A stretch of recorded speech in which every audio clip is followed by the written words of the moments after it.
Subscribe कीजिए MOIL placement service channel को free jobs update पाने के लिए। हेलो दोस्तों क्या आप भी चाहते हो कि आपने 12th पास किया और आप अपना करियर अकाउंट्स में बनाओ, या आप अकाउंट मैनेजर बनो, या आप फाइनेंस मैनेजर बनो, या किसी कॉर्पोरेट कंपनी के अकाउंट्स हेड बनो, या आप अपना बिजनेस एज ए अकाउंटेंट के रूप में चलाओ। अगर आप चाहते हो आप ये सब चीज करो, और अगर आप 12th पास हो और अपना करियर अभी ग्रो कर रहे हो और बनाना चाहते हो अकाउंट्स लाइन में, तो आपके लिए ये वीडियो रहने वाली है। वीडियो लास्ट तक देखिएगा दोस्तों, बहुत इंपॉर्टेंट आपके लिए न्यूज है इसमें। कैसे स्टेप बाय स्टेप आप अकाउंटेंट बन सकते हो, अच्छी पोजीशन पे जा सकते हो, कैसे आप अपना बिजनेस भी अकाउंट्स में रिलेटेड कर सकते हो, पूरी इंफॉर्मेशन दूंगा।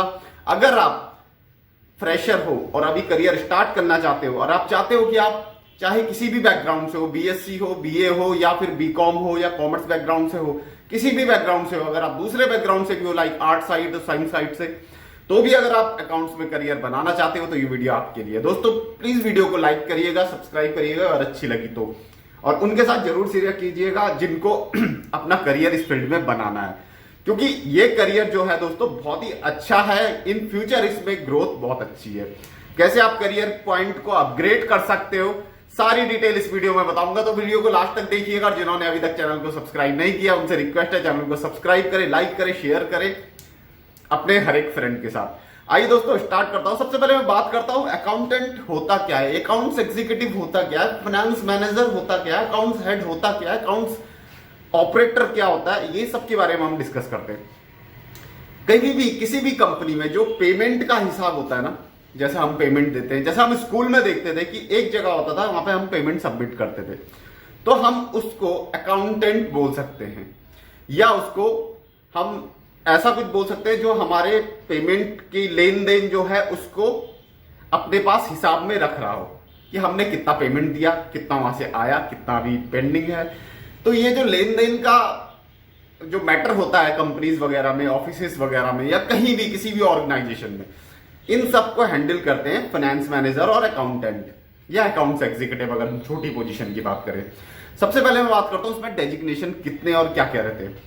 देखो दोस्तों, सबसे पहले अकाउंट एग्जीक्यूटिव की पोजीशन आती है जो सबसे छोटी होती है। उसके बाद सीनियर अकाउंटेंट आ जाते, सीनियर अकाउंट्स एग्जीक्यूटिव आ जाते हैं। उसके बाद अकाउंटेंट आ जाते हैं। उसके बाद जनरल अकाउंटेंट आ जाते हैं। अकाउंट असिस्टेंट अकाउंट मैनेजर आ जाते हैं।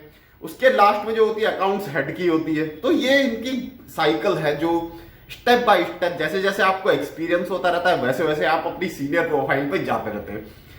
अब आता है अकाउंटेंट का वर्क क्या क्या होता है, उसको क्या क्या रोल एंड रिस्पॉन्सिबिलिटीज कंपनी में कंप्लीट करनी पड़ती है।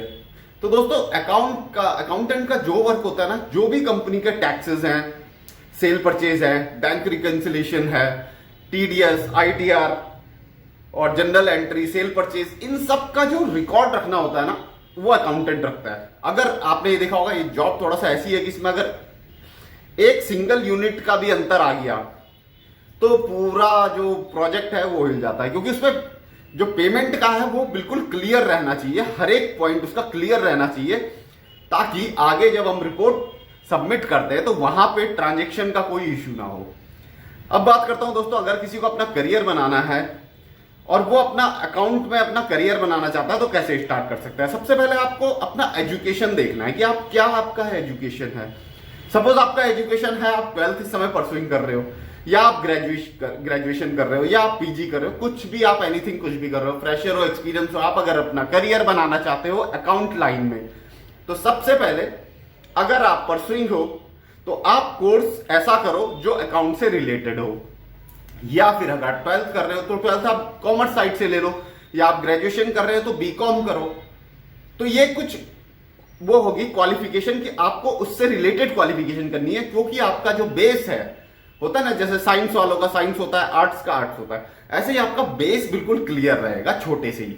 लेकिन अगर आप अदर फील्ड से हो, लाइक आप आर्ट साइड से हो, साइंस साइड से हो, तो भी आप अगर इसमें करियर बनाना चाहते हो तो आपके लिए यहां पे दूसरा पॉइंट है कि आप किसी ऐसे कोर्स को करो जो जिसमें ड्यूरेशन कम से कम 1, 2, 3 साल की हो, ऐसे अकाउंट्स की। तो अकाउंट से रिलेटेड आप ऐसा कोर्स चूज करो और उसमें अपना फोकस करो। लेकिन अगर आप कॉमर्स बैकग्राउंड से हो तो आप अपनी क्वालिफिकेशन देखो और उसके बाद आपको भी एक कोर्स ऐसा लेना पड़ेगा कि जिसमें आप एज ए अकाउंटिंग का कोर्स करो, क्योंकि वो आपके पास एक सर्टिफिकेट हो जाएगा, वो आपके पास एक डिग्री हो जाएगी कि आपके पास कोई ना कोई अकाउंट्स का कोर्स है। इसके बाद आता है दोस्तों, कोर्स तो कर लिया, उसके बाद आप क्या करना है दोस्तों। कई बार क्या होता है कि कई चीजें ऐसी होती है जो कोर्स में नहीं सिखाई जाती है और प्रैक्टिकली आपको करनी ही पड़ती है। अगर आप प्रैक्टिकली किसी चीज को नहीं कर रहे हो तो समझो कि वहां पे आपके चांसेस कम हो जाते हैं, क्योंकि आपको प्रैक्टिकल नॉलेज किसी भी चीज की नहीं होती और जब तक प्रैक्टिकल नॉलेज नहीं होगी तब तक आप आगे नहीं बढ़ सकते। इसके लिए आपको कोई भी एक कोर्स, जैसे कोई भी एक सॉफ्टवेयर आता है, जैसे टैली की कंपनीज में बहुत ज्यादा डिमांड रहती है, लेकिन कई कैंडिडेट क्या सोचते हैं कि उन्होंने टैली कर दिया तो वो अकाउंटेंट बन गए। ऐसा नहीं है। Tally is the small part of accounting, मतलब ये एक छोटा सा पार्ट है अकाउंटिंग का।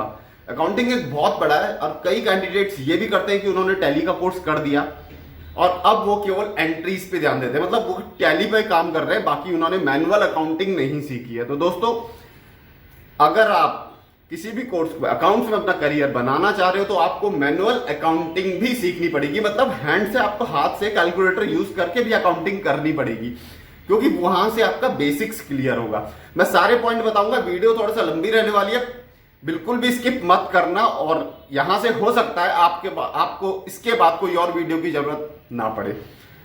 तो दोस्तों, यहां पे मैंने बताया कि आपको कैसे आप मैनुअल अकाउंटिंग भी सीखोगे, मतलब आपको सीखनी पड़ेगी और साथ में आप कोई एक ऐसा software like Busy, Tally, ERP, इन सॉफ्टवेयर को सीख सकते हो मार्केट में। अब आता है नेक्स्ट पॉइंट कि आपने सॉफ्टवेयर सीख लिया, आपके पास क्वालिफिकेशन है, आपके पास एजुकेशन की डिग्री है। सबसे पहले अगर आपने क्या करना है तो आपने किसी सीए फर्म या किसी लॉयर को जो इनसे रिलेटेड वर्क करते हैं, आपने सीए देखे होंगे, सीए की फर्म रहती है, तो आपने सीए को ज्वाइन करना है। चाहे वो भले ही सैलरी आपको कम देते होंगे, लेकिन वहां पे आपको सीखने को बहुत ज्यादा मिलने वाला है। दोस्तों, किसी भी सीए के अंडर में अगर आप काम करते हो तो आप एज ए अकाउंटेंट, आप जूनियर अकाउंटेंट, वहां पे बहुत कुछ सीख सकते हो। आपने क्या करना है, कोई भी नियर बाय, चाहे किसी को भी बोलो, अपने फैमिली में बोलो, रिलेटिव्स में बोलो, अपने जो आपके नियर बाय लोग हैं उनको बोलो, या फिर आप ऑनलाइन भी किसी सीए को सर्च कर सकते हो। ऑनलाइन उनके पास जाओ, उनको अपना रिज्यूम सबमिट करो, उनको बताओ कि मेरे को ये नॉलेज है, मैं यहाँ पे जॉब करना चाहता हूं, मैं यहाँ पे ट्रेनिंग करना चाहता हूं, मैं यहाँ पे सीखना चाहता हूं, वो आपको अपने पास रख लेंगे। अब आपने क्या करना है, बहुत सारों के पास ट्राई करिए, तब आपके पास 2-3 ऑप्शन आएंगे, आप उसमें से चूज कर सकते हो। नेक्स्ट पॉइंट आता है कि अब आपने क्या करना है। कम से कम दोस्तों 2 से 3 साल आपको वहां पे देने पड़ेंगे, क्योंकि अगर आपको कंप्लीट अकाउंटिंग सीखनी है तो आपको वो वहां पे 2 से 3 साल देने पड़ेंगे। लेकिन कई बार क्या होता है, हमने देखा है कि सीए वगैरह क्या करते हैं, वो आपको एक ही वर्क में यहां से वहां दौड़ाते रहेंगे, मतलब इस कंपनी से उस कंपनी, वहां से बैंक, बैंक से फिर वापस। तो वो अकाउंटिंग नहीं है, वो आपका दौड़ भाग वाला काम हो जाएगा, तो वहां पे क्विट कर दे। जब आपको ऐसा लगे कि मुझे अब इस चीज की नॉलेज हो चुकी है और अब मुझे आगे नॉलेज नहीं मिल रही है, ध्यान से सुनना दोस्तों मेरा पॉइंट, अक्सर ऐसा होता है सीए फॉर्म में, जहां पे आपको ऐसा लगे कि मेरे को यहां पे एजुकेशन मिलनी बंद हो गई है, मेरा सीखना बंद हो गया है, बस मैं वही रूटीन के काम करने लग रहा हूं, तो वहां पे उस सीए फर्म को छोड़ दें और दूसरी सीए फर्म को ज्वाइन करें और फिर वहां पे सीखने का ट्राई करें। लेकिन कम से कम आपको 3 साल ऐसे करना पड़ेगा या 2 साल आपको ऐसा करना पड़ेगा।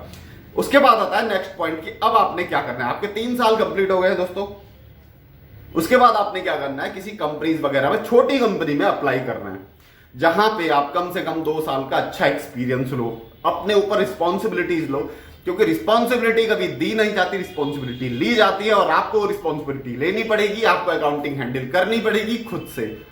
तो आपने उसके बाद क्या करना है, वो अकाउंटिंग हैंडल करी और जब आपको वहां पे 2 साल का एक्सपीरियंस हो गया, आप सीधा कॉर्पोरेट में ट्राई करें, एमएनसी कंपनीज पे ट्राई करें, वहां पे आपको बहुत अच्छा एक्सपोजर मिलेगा, क्योंकि उससे पहले आपने छोटी कंपनीज में वर्क किया हुआ है और हर किसी का मानना होता है कि छोटी कंपनी में आपको सीखने को ज्यादा मिलता है बजाय बड़ी कंपनी के, क्योंकि आपको 5 साल आपने दे दिए हैं, अब आपको इतना एक्सपीरियंस हो गया है कि आप बड़ी कंपनी में जाओ और वहां पे अपना जॉब स्टार्ट करो। लेकिन उससे पहले अब आता है कि आपको इसमें क्वालिफिकेशन आपको क्या मैंडेटरी है, मतलब रहेगा। कई बार मैंने देखा है कि कई कैंडिडेट्स ऐसा सोचते हैं कि वो 12th पास है, टैली कर लिया, अकाउंटेंट बन गया। ऐसा नहीं है दोस्तों, आप अपनी क्वालिफिकेशन जरूर बढ़ाएं। आप कोई भी कोर्स कर रहे हो, जॉब के साथ साथ कोर्स कर रहे हो, लेकिन आप अपना कोर्स कंप्लीट जरूर करें। आप बीकॉम कर सकते हो, एमकॉम कर सकते हो, या फिर किसी अकाउंटिंग का अच्छा सा कोर्स भी जरूर कर सकते हो, क्योंकि इसमें आपको फायदा ही होगा। इसके बाद कुछ पॉइंट्स आपने अपनी अकाउंटिंग फर्म में क्लियर करने हैं, लाइक जीएसटी क्या होता है, टीडीएस क्या होता है, आईटीआर क्या होता है, सेल परचेज, बैंक रिकंसिलेशन और टीडीएस की एंट्री, ये सब जो भी ये अकाउंटिंग कीवर्ड है ये आपको कंप्लीट आने चाहिए। क्योंकि क्या होता है, जो आपका रिज्यूम रहता है उसमें जो एचआर होता है वो ये सर्च करता है कि इनको इस सब की नॉलेज है या नहीं।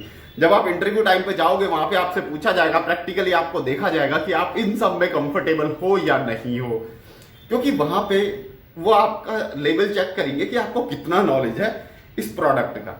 और जब आपको अच्छा अगर आपको एक्सपीरियंस हो जाता है तो दोस्तों बाद में आप अपना बिजनेस भी इसमें ओपन कर सकते हो। मेरे कई क्लाइंट्स हैं ऐसे जिन्होंने अभी अपना बिजनेस रन कर रहे हैं इन अकाउंटिंग फील्ड में, मतलब वो अपने अकाउंट्स में उन्होंने एजेंट्स रखे हुए हैं, अपने एग्जीक्यूटिव्स रखे हुए हैं और वो दूसरी कंपनीज का वर्क करते हैं अपने यहाँ पे। मतलब सपोज छोटी सी कंपनीज है, वो अकाउंटेंट हायर नहीं करके वो उनको अपना सारा वर्क दे देती है, वो सारा हैंडल करते हैं।